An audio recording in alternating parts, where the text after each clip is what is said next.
AI is everywhere now, right? It's part of our daily lives and our students' lives too. So it's absolutely critical that we have clear, official guidance on how to handle things when we suspect it's being misused in assessments. Today, we're going to break down the practitioner's guide step by step. The goal here is to give you the confidence and a clear protocol to follow so you can uphold academic integrity. Let's get into it. And let's start with the single most important rule from the Joint Council for Qualifications, or JCQ. Seriously, if you remember one thing, make it this. This sentence is the foundation for everything else.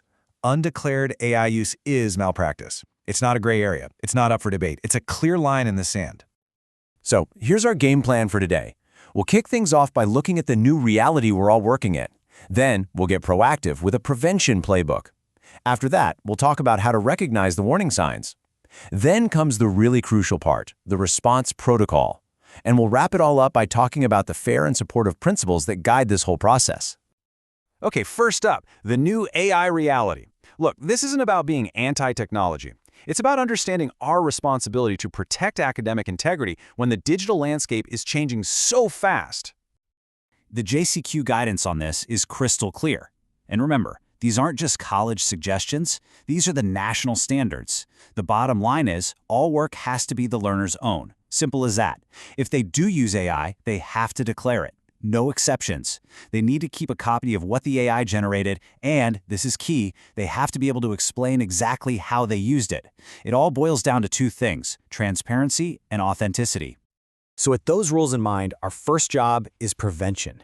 This next section is our playbook for getting ahead of the problem, because let's be honest, the best way to deal with malpractice is to stop it from happening in the first place.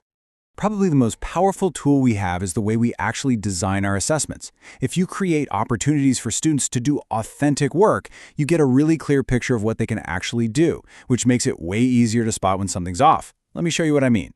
So how do you do that? Well, it can be pretty simple stuff. For example, have your learners complete an essay plan or a first draft right there in the classroom, under supervision. That gives you a genuine baseline of their writing style, their vocabulary, their standard of work. Then, if their final submission is suddenly way more polished or sophisticated, that's a huge red flag you can spot immediately. Our second strategy is honestly so simple but so incredibly effective. Just talk to your learners about their work. Seriously, a quick informal chat can be one of the best ways to figure out if they really know their stuff. And listen, this doesn't have to feel like an interrogation. You're just being curious. You can say something like, "Hey, this point you made is really interesting. How did you research that?" Or, "Can you tell me a bit more about what you meant in this paragraph?" If they did the work, they'll be able to talk about it. If they start looking a bit lost, well, that tells you something, doesn't it? And our third preventative strategy is a big one: communication. We just cannot assume that learners, or even their parents, understand the rules around AI. We have to spell it out for them, clearly and often. That means telling them, for this specific assignment, here's whether you can use AI and exactly how. We need to be blunt. Using AI without permission is cheating, and we have to explain the very real consequences: losing marks, maybe even being disqualified. And that candidate declaration form, we need to stress that when they sign it, it's not just another piece of paper. It is a formal binding confirmation that the work is 100% theirs. But look, even with the best prevention in the world, you might still get that gut feeling that something isn't quite right. And that brings us to our next section: using your professional judgment to spot the warning signs. Your single best tool here is you. It's your professional experience and the fact that you know your students. You're looking for a break in their pattern, a sudden jump to complex vocabulary from a student who usually keeps it simple, perfectly polished grammar from someone who always makes a few mistakes. Or maybe the language is just bland, vague, generalized, with no personal voice or experience. Oh, and the classic AI tell, stating something that's completely wrong with total, unwavering confidence. All right, deep breath. This next part is probably the most important section of this whole explainer. This is the critical response protocol. If you suspect misuse, what exactly do you do? Well, the path you take all depends on the answer to one single vital question. And that question is, has the learner signed the candidate declaration form? I'm not kidding. The answer to this one question changes everything. It sends you down one of two completely different pathways. Just look at the difference here. If that declaration has not been signed yet, it's handled internally, under our own malpractice policy. The goal is just to get some clarity before you even think about marking it. But, and this is a big but, if that form has been signed, JCQ considers the work formally authenticated. That's way more serious, and it means we have a duty to notify the external awarding body. So let's break down Pathway 1. The declaration has not been signed. Here's exactly what you do. Step 1, and this is crucial, stop.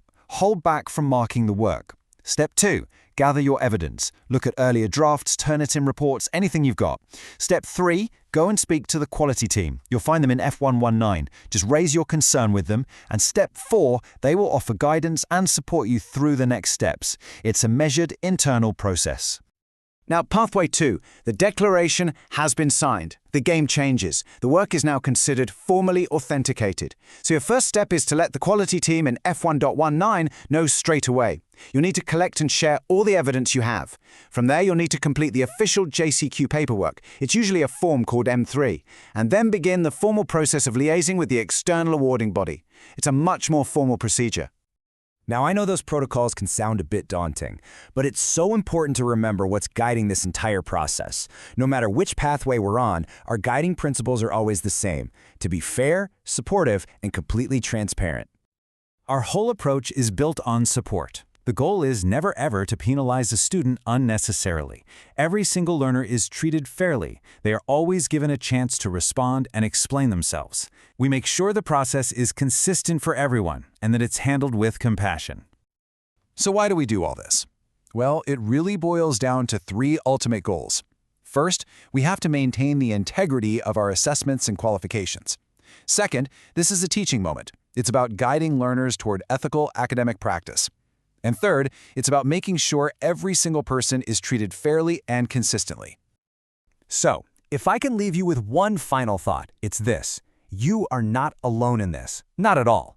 If you are ever in doubt, at any stage of the process, your very first step should be to go and speak to the quality team in F1.19. Support and expert guidance are always available to help you handle these situations with confidence.